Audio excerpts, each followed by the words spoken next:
سورہ احقاف آیت نمبر 13۔ اعوذ باللہ من الشیطان الرجیم، بسم اللہ الرحمن الرحیم۔ آج سورہ احقاف کی آیت نمبر 13 میں ہم اتنا خوبصورت وظیفہ پڑھیں گے۔ ویسے بھی لوگوں کو وظیفہ جاننے کا بڑا شوق ہوتا ہے کہ وہ کون سا وظیفہ ہے جو ہمیں جنت تک لے جائے۔ کم از کم آپ دیکھیں کہ اللہ نے ہماری کیسی رہنمائی فرمائی۔ اللہ فرماتے ہیں ان الذین قالوا، بے شک وہ لوگ جو بھی کہہ دیتے ہیں ربنا اللہ، جو کہہ دیتے ہیں کہ ربنا اللہ، کہ اللہ ہی ہمارا پالنے والا ہے۔ اب دیکھیں اس کے اندر سمجھنے والی یہ ہے کہ جو اپنے عمل سے بتا دیتے ہیں، قولو کہہ دیتے ہیں کا مطلب یہ ہے کہ وہ اپنے عمل سے لوگوں کو بتا دیتے ہیں کہ اللہ ہی ہمیں پالتا ہے، اللہ ہی کی مانی جائے گی، باعمل ہوتے ہیں، چل کے دکھاتے ہیں، قرآن کے مطابق اپنی زندگی گزارتے ہیں، گھر میں بھی باہر بھی، کسی صورت کوئی کمپرومائز اللہ کی کتاب کے خلاف نہیں کرتے ہیں۔ پچھلا بھی ہم نے یہی کچھ پڑھا کہ کانسیپٹ ہمارے، چاہے کہ کسی کو پکارنے کے لیے یا چاہے کسی بھی معاملے میں کانسیپٹ کیا ہونا چاہیے، اور اللہ کی کتاب کو ہم کتنا جانتے ہیں اور کتنا اس کے مطابق عمل کرتے ہیں۔ تو ان الذین قالوا ربنا اللہ بہت بڑا وظیفہ ہے جنت کے داخلے کا، کہ بے شک وہ لوگ جو کلیئر لوگوں کو بھی کہہ دیتے ہیں، اپنے عمل سے بھی ثابت کر دیتے ہیں کہ کوئی کمپرومائز نہیں ہو سکے گی اللہ کے معاملات میں نے وہی کرنا ہے جو مجھے میرے رب نے حکم دیا، کیونکہ پالنے والا رب کی ذات ہے۔ کوئی کی دھمکی، کوئی کی تھریٹننگ کچھ کام نہیں آتی۔ ثم استقاموا، پھر جم کے دکھاتے ہیں، سٹیبل رہ کر دکھاتے ہیں، کیونکہ انسان کی زندگی میں ایسے حالات آتے ہیں کہ اس کا جمنا بہت بڑی بات ہے۔ اس کے خوشی کے دن، دکھ کے دن، اس کے بڑھاپے، اس کی جوانی، اس کے ہاں کوئی نہ کوئی ایسے اپ اینڈ ڈاؤنز آتے ہیں کہ وہ اپنے کہنے پر سٹیبل نہیں رہتا، اور اللہ کو جمے رہنے والا، استقامت دکھانے والا، یہ بیسٹ پیپل ہے۔ تو آپ بہت غور سے دیکھیں، میں بار بار آپ سے کہہ رہی ہوں کہ یہ وہ وظیفہ ہے جو اللہ فرماتے ہیں ایسے لوگ جنت تک پہنچیں گے جو کہتے بھی ہیں کہ ربنا اللہ، کر کے بھی دکھاتے ہیں کہ اللہ کے علاوہ کوئی کی بات نہیں مانی جائے گی دین کے معاملے میں، پھر جم کے دکھاتے ہیں اپنے اپ اینڈ ڈاؤنز کے جو دنوں میں۔ فلا خوف علیہم ولا هم یحزنون، اس جنت سے پہلے کا کیا ریوارڈ آپ کو مل رہا ہے کہ ایسے شخص پر کوئی ٹینشن، کوئی ڈپریشن کچھ نہیں ہوگا۔ جس کو ٹینشن ڈپریشن سے بھی چھٹکارا چاہیے ہو تو وہ اچھا انسان بن جائے، یعنی سمپل از دیٹ، بالکل سمپل بات بتائی جا رہی ہے کہ اگر تم جنت چاہتے ہو، اگر تم دنیا میں بھی خوف اور غم یعنی ٹینشن اور ڈپریشن سے بچنا چاہتے ہو تو دیکھو اچھے بن کر دکھا دو۔ ساری بات ہمارے اور آپ کے کیریکٹر پر آ کر رک گئی، سارے جھگڑے ختم ہو گئے کہ ہم اچھے ہیں تو پھر انشاءاللہ ہماری دنیا بھی اچھی ہے، ہماری آخرت بھی اچھی ہے۔ بتائیے اس سے بیسٹ کوئی اور وظیفہ ہوگا کہ جس میں ہمارے ہی کیریکٹر پر ہمیں اللہ تعالیٰ پکڑ رہے ہیں کہ اگر تمہیں اچھی زندگی چاہیے تب بھی تم اللہ کی کتاب کو غور سے پڑھو اور بتاؤ لوگوں کو کہ میرا پالنے والا کون ہے اور میں اس کی کتنی قدر کرتا ہوں، کوئی مجھے اپنے موقف سے ہلانے کی طاقت نہیں رکھتا۔ یہ چیزیں آپ کو سمجھنی ہے۔ اور سیکنڈ پوائنٹ آپ دیکھیں کہ اللہ فرماتے ہیں اولئک اصحاب الجنہ، یہی لوگ ہیں جو جنت والے بھی ہوں گے، انہیں جنت کا بھی داخلہ ملے گا۔ خالدین فیہا، سدا رہنے والے ہیں یہ اس جنت میں، اور اس جنت سے پہلے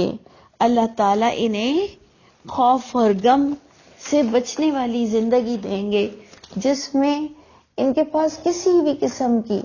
کوئی بھی انسیکیورٹی نہیں ہوگی۔ اللہ تعالیٰ ہم سب کو بھی اپنے خاص بندوں میں سے کر دے۔ لیکن آپ دیکھیں کہ بات تو آ رہی ہے کہ آپ اللہ کی کتاب کو غور سے پڑھیں، پھر اس کے مطابق اپنی زندگی گزاریں، پھر چاہے کوئی کتنے لوگوں سے امپریس ہو رہے ہیں، یا کتنے لوگ برے کام کر رہے ہیں، یا کتنے لوگ مجبور کر رہے ہیں، آپ کو کوئی فرق نہیں پڑنے والا، کیونکہ اللہ کی محبت جس کے دل میں چلی جائے وہ سٹیبل رہ کر دکھاتا ہے۔ اور آپ نے دیکھا کہ اصحاب الجنہ یہی ہوں گے، ہمیشہ رہنے والے ہوں گے اس جنت میں، اور اینڈ ہوا جزاء، یہ ان کو بدلہ ملا ہے، بما کانوا یعملون، یعملون، عمل کی وجہ سے انہیں یہ بدلہ ملا ہے۔ میں بار بار ان لوگوں کو سمجھانا چاہتی ہوں، خود بھی سمجھنا چاہتی ہوں کہ یہ جو ہم بار بار اپنے عمل سے کوتاہی برتتے ہیں، ہم اپنے عمل سے کوتاہی برتتے ہوئے کہتے ہیں جی اللہ کا فضل ہوگا تو جنت میں جائیں گے۔ بے شک میں اگری ہوں، میں مانتی ہوں آپ صحیح بول رہے ہیں کہ اللہ کا فضل ہوگا تو جنت میں جائیں گے، ہمارے عمل کیا عمل۔ لیکن دیکھیں جی، حق تو پھر حق ہے اپنی جگہ۔ اللہ تعالیٰ بھی فرما رہے ہیں کہ جنت کی صدا کا داخلہ اور تمہیں اپنے ٹینشن اور ڈپریشن سے چھٹکارا تمہارا عمل ہی دلائے گا، کیونکہ اللہ کے فضل کا مستحق وہی ہوتا ہے جو اچھے عمل کرتا ہے۔ تو بات تو آپ کے عمل پر ہی آ کے رک گئی نا۔ تو اس لیے آپ خود دیکھ لیجئے کہ آپ کو کتنی اچھی لگی بات، اور اب آپ نے اور میں نے اپنی اسٹریٹجی کیا بنانی ہے کہ کوئی کمپرومائز نہیں، نہ کوئی مجھے مجبور کر سکتا ہے، اور اے اللہ مجھے خود بھی آپ کی اتنی محبت دے دیجئے کہ جب محبت ہو جائے تو پھر بتانا نہیں پڑتا کہ تمہیں اس کے لیے کیا کرنا ہے۔ یہ ایک بات بتائی گئی آج کے سبق میں، اور ایک اور آیت آپ کو بڑی خوبصورت بتائی جا رہی ہے کہ والدین کے بھی ناطے سے اور ہمیں کیا کرنا ہے۔ وَوَصَّيْنَا الْإِنسَانَ، اور وصیت کی ہم نے، تلقین کی ہم نے، حکم دیا ہم نے انسان کو، بِوَالِدَيْهِ احسانا، اپنے والدین کے ساتھ حسن سلوک کی ہم نے انسان کو تلقین کی۔ اور آپ سوچئے، میں تو بار بار اس بات کو آ کر سوچتی ہوں کہ ماں باپ وہ قربانی دیتے ہیں کہ آپ اس پر احسان کیسے کر سکتے ہو، امپاسبل۔ تو اس آیت سے میں سمجھتی ہوں کہ اللہ تعالیٰ آپ کو اور مجھ کو کہہ رہے ہیں کہ اتنا نیک عمل کرو، اتنے اچھے بچے بنو، اتنے اچھی اولاد بنو، تم احسان تو ان کا اتار ہی نہیں سکتے، لیکن اللہ چاہ رہے ہیں کہ تم بیسٹ پریزنٹیشن، بیسٹ انسان بن کر دکھاؤ والدین کے لیے۔ تو تلقین کی ہم نے انسان کو والدین کے ساتھ بہت اچھا برتاؤ کرنے کی۔ حملتہ امہ کرہا، اب یہاں پر پہلے ماں کو فوکس کیا جا رہا ہے کہ اس عورت نے اس کا حمل، جو بچے کا حمل اٹھایا، یعنی پریگننسی کی طرف اشارہ ہے، اس کی ماں نے کرہا، مشقت کے ساتھ، ووضعتہ کرہا، اور جنا پیدا کیا اس بچے کو بڑی مشقت اٹھا کر، وحملہ وفصالہ، اور اس کی پریگننسی اور اس کا دودھ چھڑانے کا جو پیریڈ ہے، 30 شہرا، یہ 30 منتھس لگ گئے۔ دیکھیں بہت انٹلیکچوئل پوائنٹ ہے کہ اللہ تعالیٰ نے تلقین کرنے کا کہا، یعنی احسان کرنے کا کہا، پھر کہا کہ ماں نے تجھے پیٹ میں کتنی مشقت سے اٹھا کے رکھا، پھر اس نے کتنی مشقت سے تجھے ڈیلیور کیا، پھر اس پریگننسی اور اس دودھ پلانے کا جو عرصہ بتایا گیا وہ 30 منتھس۔ تو جب ہم قرآن میں دیکھتے ہیں تو 2 سال دودھ پلانے کے ہمیں دکھائی دیتے ہیں، چاہے بیٹی ہو چاہے بیٹا ہو، 2 سال دودھ پلانے کا پیریڈ ہے۔ تو جب ہم 2 سال یعنی 24 منتھس نکال لیتے ہیں تو 6 منتھس بچتے ہیں اس آیت کو سمجھنے کے لیے۔ 6 منتھس سب سے کم ترین عرصہ ہے بچے کو ڈیلیور کر کے، اور وہ بچہ پھر زندہ بھی رہتا ہے، جس کے لیے سب سے کم پیریڈ کو اللہ اس وقت فوکس کرا رہے ہیں۔ نہیں تو زیادہ تر ایسا ہی ہوتا ہے کہ 2 سال دودھ پلانا اور 9 مہینے پیٹ میں رکھنا، تقریباً 9 مہینے۔ تو آپ سوچئے 30 سے بھی زیادہ کا عرصہ گزر گیا، ماں نے اتنی مشقت سے اپنے بچے کو پروان چڑھایا، تو آپ خود سوچئے کہ اب اس کا حق یہ بنتا ہے کہ اب بھی وہ پوری زندگی تمہارے لیے کھپتی ہے اور مرتی ہے، اور جو اللہ تعالیٰ نے ایک قدرتی محبت دے دی کہ اولاد کی بے رخی، اولاد کا اگنور کر دینا ماں باپ کے لیے سب سے بڑا دکھ ہے، سب سے بڑا دکھ ہے۔ بدقسمت ہے وہ انسان جو اپنے ماں باپ کی دعائیں نہ لے سکے،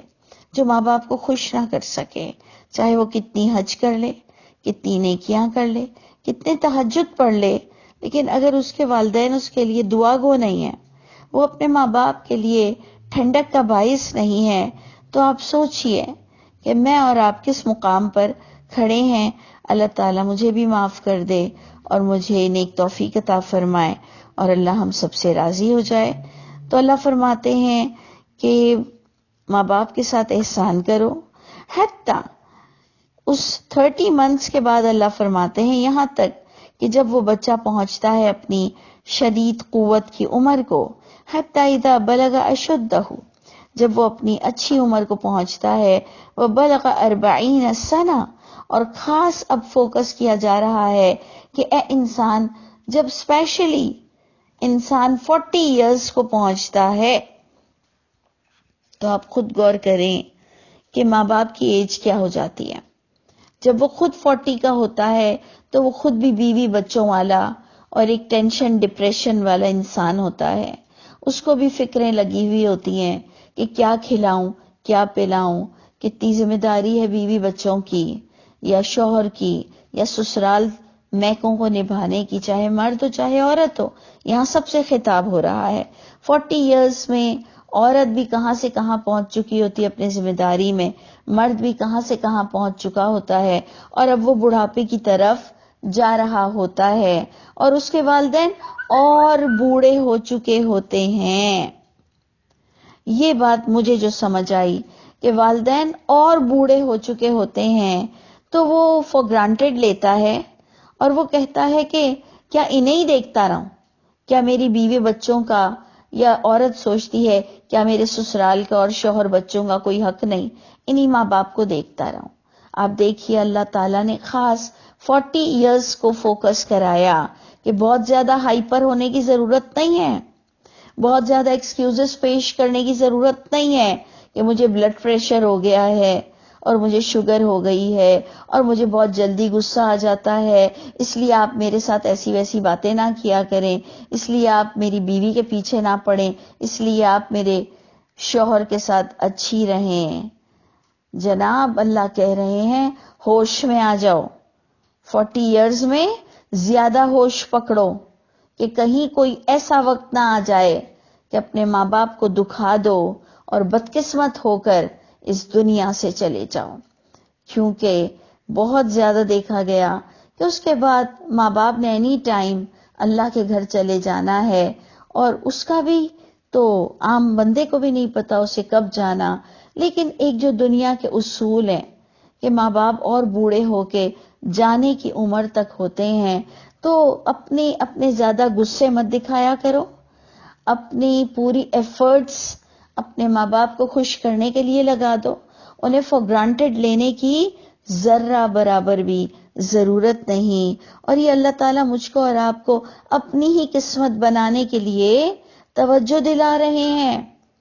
یہ اللہ تعالیٰ مجھ کو اور آپ کو وہ بات سمجھا رہے ہیں جو کوئی ہمیں نہیں سمجھا سکتا۔ تو اللہ فرماتے ہیں کہ ماں کا یہ حق ہے اور والدین دونوں کی طرف اشارہ ہوا کہ ماں نے اتنی تکلیف سے تجھے جنا، کس طرح تجھے پروان چڑھایا، اور تو جب جوان ہو جا اور جب تو 40 سال کا ہو جا تو اپنے اوپر توجہ دے اور اپنے رب سے دعا کیا کر۔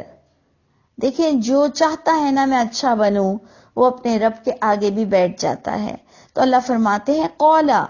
پھر اس بچے کو یہ کہنا چاہیے، ربی اوزعنی، اے میرے رب مجھے توفیق عطا فرمائیے، ان اشکر نعمتک التی، یہ کہ میں قدردان بنوں جو آپ نے مجھے نعمتوں سے نوازا ہے، جس میں دولت، نعمتوں میں ماں باپ بھی آئیں گے، کہ ان کو اپنے ماں باپ بھاری نہیں ہونے چاہیے، جو کہ آج کی اولاد کرتی ہے۔ انہیں ماں باپ بھاری نہیں لگنے چاہیے، خیال بھی آئے اور تکلیف بھی ہو ان کی وجہ سے، تب بھی وہ اپنے آپ کی سوچوں کو بدلتا رہے فقط اللہ کی رضا کے لیے، اور وہ اللہ سے کہے، اللہ مجھے توفیق عطا فرمائی کہ میں قدر کروں آپ کی نعمتوں کا، وہ جو آپ نے انعام کیا مجھ پر، اور جو میرے والدین کو آپ نے انعام سے نوازا، مجھے ان پر جو انعام ہوا اس کی بھی قدر کرنے والا بنائیے، اور جو آپ نے مجھے والدین کی صورت میں انعام دیا اس کی بھی قدر کرنے والا بنائیے، اور یہ کہ میں عمل کروں اچھے، وَأَنْ أَعْمَلَ صَالِحًا، اللہ میں ایسے اچھے عمل کروں تَرْضَاهُ، آپ خوش ہو جائیے۔ اور اس وقت عمل کانٹیکس میں کیا جا رہا ہے کہ اسٹیبل رہو، اللہ جنت دیں گے، اور اپنے والدین کے ساتھ احسان کا روش اختیار کرو، اللہ تعالیٰ تم سے خوش ہو جائیں گے۔ وَأَصْلِحْ لِي فِي ذُرِّيَّتِي، اور پھر اللہ فرماتے ہیں اپنی اولاد کے لیے بھی دعا مانگو کہ اے اللہ صالح بنا دے میرے لیے میری اولادوں کو، یا اے اللہ میری اولادوں کو صالح بنا دے، انی تبت الیک، بے شک میں توبہ کرتا ہوں، میں رجوع کرتا ہوں، میں نے جو گناہ کیا مجھے معاف کر دیجئے، میں توبہ کرتا ہوں آپ کی طرف، وانی من المسلمین، اور بے شک میں اللہ فرما بردار ہو کے دکھاؤں گا، میں مسلم ہو کے دکھاؤں گا۔ ایسا نہیں ہے کہ بس میں مسلمان ہو کے دکھاؤں گا، مسلمان تو ہم بہت مسلم ہیں، مسلم کا ایکچوئل معنی ہے فرما بردار ہونا۔ تو وہ اللہ سے دعا کرتا ہے جو اللہ بڑا پسند کرتے ہیں کہ اے اللہ مجھے فرما برداری نصیب فرمائیے گا۔